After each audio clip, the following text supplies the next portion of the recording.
Hey everyone, कैसे हैं आप सब लोग। मेरा नाम है माया और आप सुनना शुरू कर चुके हैं जनहित टाइम्स का खास पॉडकास्ट आवाज।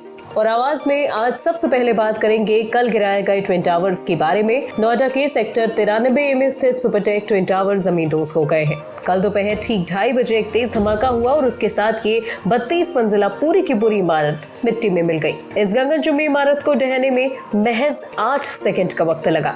2004 में जब नोएडा अथॉरिटी ने सेक्टर 93A स्थित प्लॉट नंबर 4 को एमराल्ड कोर्ट के लिए आवंटित किया था, आवंटन के साथ ग्राउंड फ्लोर समेत 9 मंजिल के 14 टावर्स बनाने की अनुमति दी गई थी। लेकिन टावर्स की ऊंचाई अनियमित तौर से बढ़ाई गई और उसके बाद ये ऊंचाई काफी ज्यादा बढ़ाई गई और वो पास होती गई। एमराल्ड कोर्ट परियोजना में बने ट्विन टावरों को बनाने वाली कंपनी सुपरटेक लिमिटेड है।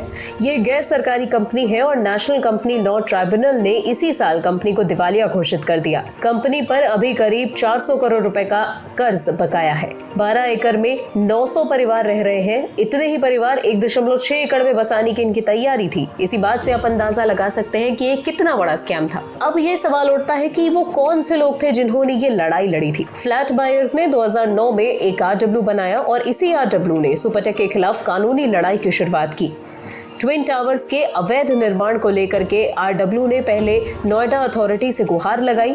अथॉरिटी में कोई सुनवाई नहीं होने पर RW इलाहाबाद हाईकोर्ट पहुंचा। 2014 में हाईकोर्ट ने ट्विन टावर्स तोड़ने का आदेश दे दिया। सुप्रीम कोर्ट में 7 साल तक लड़ाई चली और 31 अगस्त 2021 को सुप्रीम कोर्ट ने इलाहाबाद हाईकोर्ट के फैसले को बरकरार रखा और सुप्रीम कोर्ट ने 3 महीने के अंदर ट्विन टावर्स को गिराने का आदेश दिया, जिसके बाद कार्रवाई होते होते अब कल जाकर के इन ट्विन टावर्स को तोड़ा गया।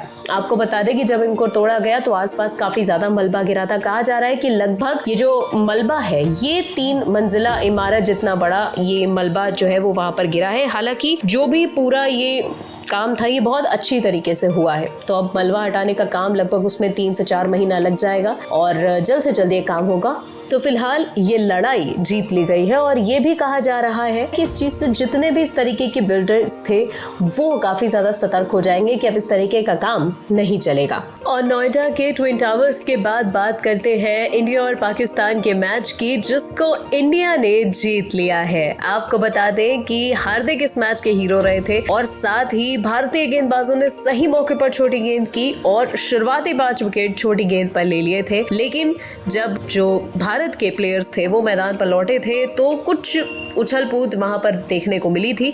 लेकिन एक बढ़िया मुकाबले के साथ हार्दिक पांड्या ने विनिंग 6 लगाते हुए मैच को जीत लिया और बेहद शानदार तरीके से ये मैच जीता गया। आपको बता दें कि इस मैच में भारतीय कप्तान रोहित शर्मा ने टॉस जीतकर पहले गेंदबाजी करने का फैसला किया था और भारतीय गेंदबाजों ने इसे सही साबित किया था। साथ ही जो भारत के लिए सभी 10 विकेट तेज गेंदबाजों ने ही लिए और पाकिस्तान को 147 रन के स्कोर पर उन्होंने रोक दिया था। हार्दिक पांड्या ने 19वें ओवर में हरीश रऊफ की गेंदों पर 3 चौके लगाए।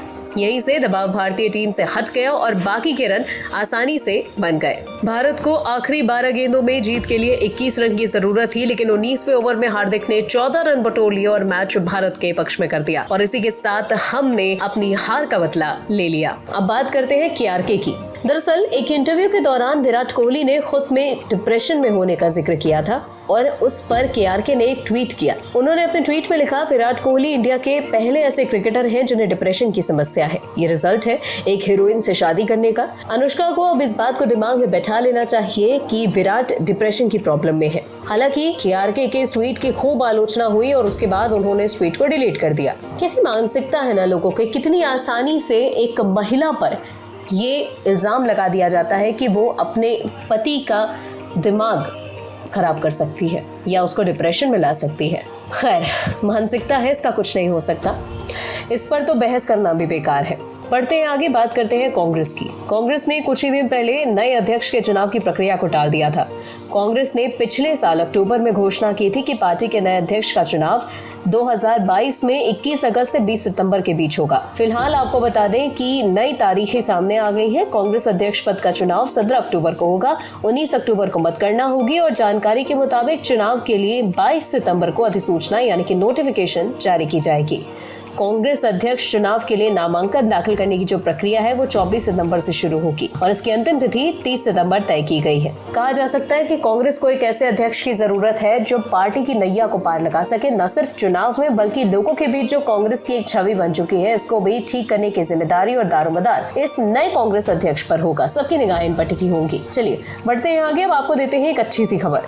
कोरोना के कारण 18 मार्च 2020 से बंद पड़ी शाही रेलवे पैलेस ऑन व्हील्स एक बार फिर से पटरियों पर दौड़ेगी। राजस्थान पर्यटन विकास निगम शाही ट्रेन को सितंबर के अंत तक शुरू करने की जो घोषणा है वो कर चुकी है और बीते शनिवार को कैबिनेट बैठक में इसे मंजूरी मिली।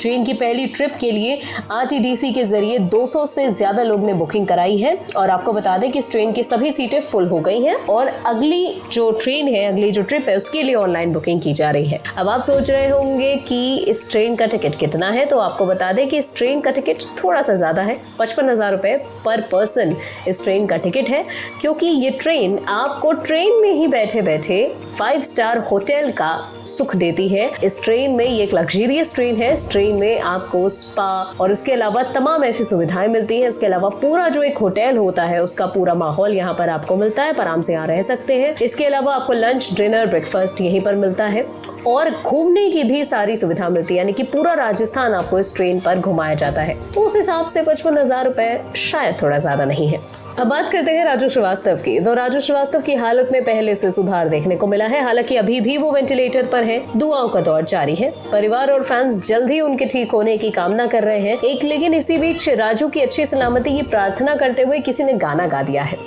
अन्नू अवस्थी कानपुर यूट्यूब चैनल ने एक गाना रिलीज किया है जिसके बोल है, राजू फिर से आएंगे वो सबको हंसाएंगे। खैर, राजू जल्द से जल्द हमारे बीच आए और जैसा कि इस गाने के बोल है वैसे ही हर दिल की अरदास है, राजू जल्द से जल्द वापस आए ठीक होकर के और वापस से हमें अपने करारे जोक से हंसाएं और अपना हंसता हुआ मुस्कुराता हुआ चेहरा लेकर के हमारे सामने एक बार फिर से आए।